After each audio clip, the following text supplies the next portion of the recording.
Nice. Fantastic. So I think that first session was really amazing. Thank you again for our first bunch of speakers. We're going to head into the next session. I think there's 5 or 6 speakers coming up. Let's see how it goes. It's been truly insightful so far. Our next speaker is a gentleman by the name of Darren Hampton from Digital and CRM Nando's. Oh, he's the group, the Nando's. I'm smiling at myself, but I'm also smiling at his insight. He has an abnormal obsession with mullets. Just to see if I can see him. I'm looking forward to this mullet.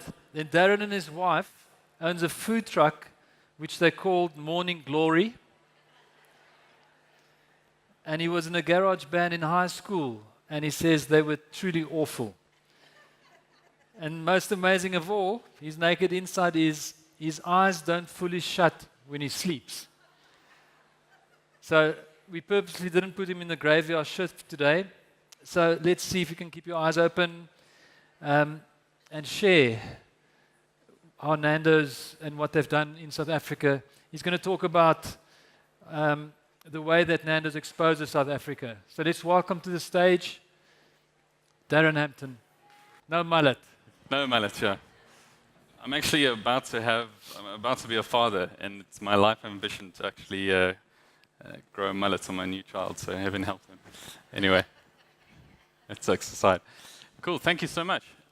My name is Darren Hampton. I am the GM of Digital and CRM for IMEA, and I'm acutely aware that is probably the least sexiest title here on the agenda today. So forgive me for that, but alas, I'm not going to be talking too much about digital and ad tech. I think there's been some very smart people talking about some smart subject matter. But rather, I'm going to talk about some ads and chicken. You guys okay with that? Cool. Okay, awesome.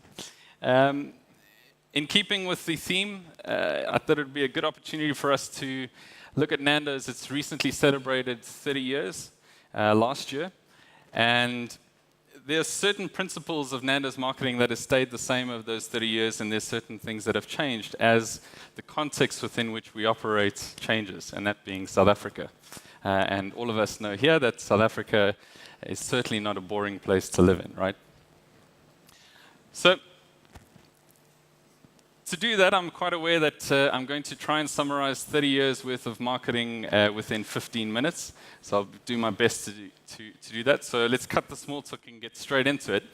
1987, 2 of Nando's founders, Robbie Brosen and Nando Duarte, frequented a little Portuguese restaurant in the heart of Johannesburg South in Rosettenville. The restaurant was called Chicken Land. And that's a little image of what the restaurant looked like inside just after they had purchased it. And Chicken Land sold everything from steak to prawns to pregos. And of course, what really tickled their fancy was this idea of peri-peri chicken. And while most of normal people would simply just go back if they liked the product, Robbie and Fernando decided to buy the place. So they bought Chicken Land and decided to rename it Nando's. And the ambition of that was to look at putting their life savings into starting a new business. Now, at that time, that was a pretty ballsy move. And we'll get more into that. Today, if you look at 30 years later, 23 countries across the world, 1,300 restaurants, and this is a glimpse of what Nando's interior looks like today, probably say it was a gamble worth taking, right? These are some examples of restaurants that are currently in South Africa, from Bryanston through to Savoy and Pietermaritzburg. So, yes, we're talking about marketing, but why the hell are we talking about the genesis of the brand? Why are we talking about the start of the brand? And like a chicken and egg, the two cannot go separate. They cannot be separated. The start and the genesis and where it is from is fundamental to the personality of the brand today. And like you and I, our personality, our characteristics and traits and behaviors are fundamentally based on where we come from, our environment, our family, how we were brought up. And that was important because in 1987, South Africa was a very volatile place. If you read the news headlines, it was a myriad of headlines which were protests, which were train bombings. There was sanctions placed on the country, which meant that economically we were isolated from the rest of the world. So these weren't exactly ideal conditions to start a business. But Fernando and Robbie decided that now was the time to do so. So why that is important is because I think that layer of courage, and it's something that Andy was talking about earlier, is at the heart of the brand and the DNA of Nando's. And the expression of that through marketing is a byproduct. So let's talk about the journey. My wife and I recently went and watched Bohemian Rhapsody. Did anybody else watch Bohemian Rhapsody? Yeah, it was good, right? It was awesome. And what was really insightful about that movie was that, we all know the greatest hits of Queen, and, throughout the movie it was Queen, the band. But it was interesting to see that at different times, there were different influences which impacted the music, right? So there was a orchestral area where the likes of Bohemian Rhapsody came out. There was a stadium and sort of anthem theme to a lot of their music at a certain time. So with music like we Are the Champions and We Will Rock You. And that was really true for Nando's as well. Because what was happening at the time and the context within which they were operating really affected not only what we spoke about, but how we spoke about it as well. We always kept that Nando's cheeky tone and that Nando's tonality into it, but the subject matter of what we addressed was hugely impacted by what we as South Africans were going through at the time. So if we look back, the early days, late 80s, early 90s, Nando's marketing was really started off being quite edgy and took on current topics which were happening at that time. The time at which that was happening, that South Africa was a very conservative time. So, music was being censored, media was being censored. We didn't have YouTube videos of Marlies riding into a pole. But these were still behind. These type of issues weren't necessarily, non-existent from the mindset of people. People still thought about these things. So a lot of the ads were addressing those subconscious topics that people had but weren't consciously talking about. And it was the only brand at the time that was doing that. And that sort of started this journey of being quite edgy. We spoke about things that happened socially. It wasn't just about politics. It was very much a social angle to it. And it was all about the product. Obviously, being a new brand, people needed to know what Peri Peri was about, and people needed to know that we were flame-grilled Peri Peri chicken. So a lot of the context in the ads were about chicken themselves. Then we moved through to the mid to late 90s. And this is where really South Africa's Nando started getting the reputation as being a political commentator. Because a lot of the subject matter that we tackled within our ad campaigns were politically angled. And purely at the time, that's what South Africa was talking about. That was the hot topic within the news headlines, within the daily conversation. So it was difficult to avoid that. It was met with a degree of success, but during that time there were a lot of failures. One of the risks and one of the challenges with addressing a topic like politics is that it's hugely polarizing. It's very difficult to encapsulate a sentiment of what South Africans as a whole thought about, because either you thought about this way or you thought about that way. So we landed ourselves into a lot of trouble over that time. Again, some successful and some not so successful. It became less about the product and more about building the brand. And again, there were a lot of learnings about that, is at the end of the day, we needed to sell chicken. And from a business point of view, there were highs and lows over that period, which impacted the way that we marketed. And then the noughties. The rise of the internet, people started to become a lot more connected, particularly in South Africa as well. national boundaries were starting to be eradicated purely because of the access of travel. And the idea that people were starting to move between countries, which was great because there was this cultural convergence. And these were sort of topics that were going on at the time and people felt strongly about, both in a positive way and in a negative way. It created a lot of tension, particularly with the sense of nationalism. So a lot of our commentary shifted away from politics and tried to look at addressing those type of emotions and sentiment that people were feeling at that time. So and you'll see that in a couple of the ads. Food became more of the hero. And again, it's a learning from what didn't work, in that at the end of the day, we're a brand that sells delicious chicken, and we need to ensure that the focus has stayed on that. And that factored a lot of the media budget as well. A lot of the ads that people remember and iconic Nando's ads are in reality a small portion of media and focus. At the end of the day, retail is what keeps the numbers ticking. So I'm going to show a couple of ads. They're not always necessarily the ones that everybody knows. It's sort of a mixture of that. But while you're going through them, I'm going to go through them quite quickly. You can sort of, in your mind, place as to what era the ads were featured. Right. It's been a secret for hundreds of years. A secret brought to Africa by our Portuguese ancestors. This closely guarded secret is the mystery behind our delicious flame-grilled peri-peri chicken. Now, at last, we're ready to show the world the secret of how Nando's chicken is made.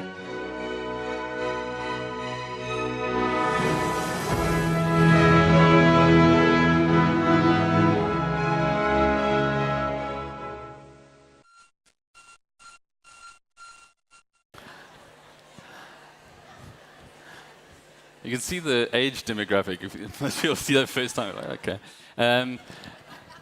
But again, like I say, looking back at sort of the timeline, very much chicken jokes, a conservative South Africa. So while this nowadays doesn't look that edgy, at that time, that landed in some hot water. Daily grilling, putting politicians on the spot with spooky swimming gala. Old political parties versus the new diversity. Can the leopard change his spots? My party used to be for whites only, but it has decided to become more representative. We are all equal. Is that the official new party manifesto? I don't know. They don't let me into the meetings. Vote Nando's quarter chicken and regular chips, just R13.50. Yeah. Again, you can place the era, right? Political, it's a lot of people were thinking these things, and at the time, to sit back, and as South Africans, we are notoriously good at laughing at ourselves. And so if you can bring that out, that's where we start to find the golden nuggets. You know what's wrong with South Africa? All you foreigners. You must all go back to where you came from. You Cameroonians, Congolese, Pakistanis, Somalis, Ghanaians, and Kenyans. And of course, you Nigerians. And you, Europeans. Let's not forget all you Indians and Chinese. Even you Afrikaners. Back to Swaziland for you Swatis, Lesotho for you Sothos, Tswanas, Vendas, Zulus, everybody.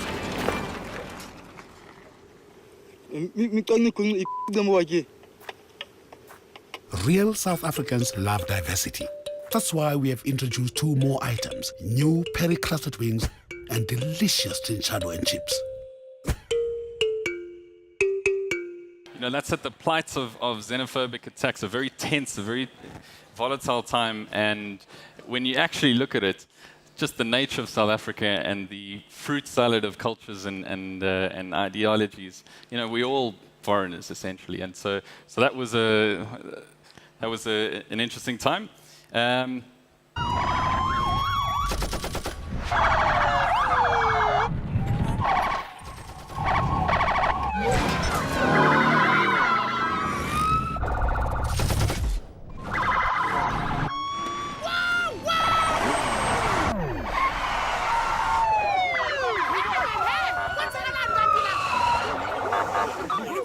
got the Gauteng Minister of Fisheries. You can't just be passing I'll blow you. I'll blow you, Mama. In fact, I'll blow all of you, okay? I'll blow you. Everybody get down! Get down!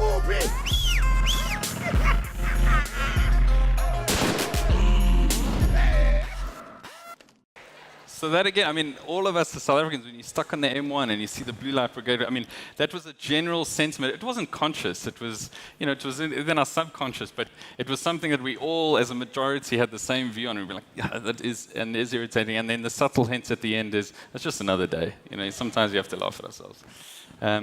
Cool. So let's move over to 2016 to now. And those principles have remained fairly consistent, but the time within South Africa is slightly different. And so that's mandated a slight shift in how we structure our messaging. Firstly, it is about food, and like I say, we are a retail and we are a chicken business, so it's crucial that we portray that in its best light. So a lot of the ads that you'll see, that you have seen over the last 3 years, the end resolve has ended up being in a restaurant. Or the food itself has been a lot more of a prominent feature within the narrative of the ad. Not in every ad, but it's a conscious decision going through it. What hasn't changed is that integrating that consumer truth with the creative idea, and how do we dig below the surface to what's not obvious, and asking, you know, what bothers, excites, worries, and you know, South Africans believe in, and how do we take that on? I think nowadays the digital space has allowed us to not only talk to people, but talk with people. And again, if you're a brand that airs and shares the views of South Africans, you have to know what you talk. You have to have credibility within that, and the ability to khuluma nabantu and to talk to people is a crucial part of that, and I think often overlooked, particularly in the community management side. Firing up, I think the last thing is, we've instilled a sense of optimism. So while ads are great at highlighting a specific issue, if we can leave people up on the up and instill that level of South African pride, because we're a South African brand and we're hugely optimistic about the country, how do we leave people with that? So I'll show you a quick ad during 2017 where the scale of corruption and state capture was starting to be shown. South Africans can do anything. We can end hundreds of years of oppression. And we can get lost lovers back in 2 days. We can lose our minds. And we can change them. We can make it. Oh, but we can fake it. We can forgive. And we can be forgiven. Right? We can lose our money and we can get some of it back. We can get new finance ministers faster than we can get new eyebrows. We can perform miracles and make miraculous recoveries. We can believe in superheroes, but some things unbelievable. We can feel doomed and then be on top of the world. Bon, in South Africa, we've always fixed our shit. Hope we have enough cash. And we can fix our shit again. Oh, man. Why is this thing so big? Okay, I'm driving. Who's going to drive? I got the keys. What about me? No, sorry for you. Cool. Right. I am conscious of time, so just quickly whiz through some of the other examples. You know, we tend to focus on the TV commercials, but you know, the other media channels are a crucial part of that, and it's not always about the big TV narrative. The Write My Name campaign, as I'll go through, everybody guys heard about the Write My Name campaign, essentially a general view that, you know, we as South Africans are very proud of our name because that's where we're from. It defines who we are. And it's such a mix of names that it is a lot more important than particularly other countries. Yet we use US and Chinese-based software which don't recognize South Africans' names as being a non-mistake. You know, you write your name and there's that little red line underneath. So the Kolisas and the Kwebus and the Jabulanis, all of that, you know, was registered as a mistake. So that's a general sentiment that people didn't actively share, but it's something that people felt. So the Write My Name campaign aimed to address that by creating a database of names that people could update their platforms with. Some digital examples in the social commentary space. Again, everyone's aware, so I'll go through it quite quickly. That's a Wrap was when Robert Mugabe was essentially ended his tenure, and now's the time is after Cyril's first State of the Nation. Again, that level of optimism. It wasn't about bashing individuals. It was about showcasing, like, yes, now is the time for a healthy change and to go forward. It's also that cheeky tone is angled within the retail space, particularly within products as well. It's not obvious humor, but it's insightful. And lastly, within the app. So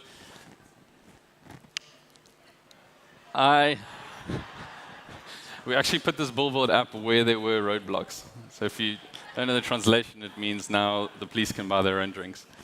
And I think that's to showcase just the range of marketing that we focus on. I think if there's a thought to end off with, it's you know, when you listen to Queen's Greatest Hits album, you know the greatest hits, but there are plenty B-sides and things that didn't make that. And the only reason they got to the greatest hits is because they experimented with things and tried different things, very much in line with what Andy was saying.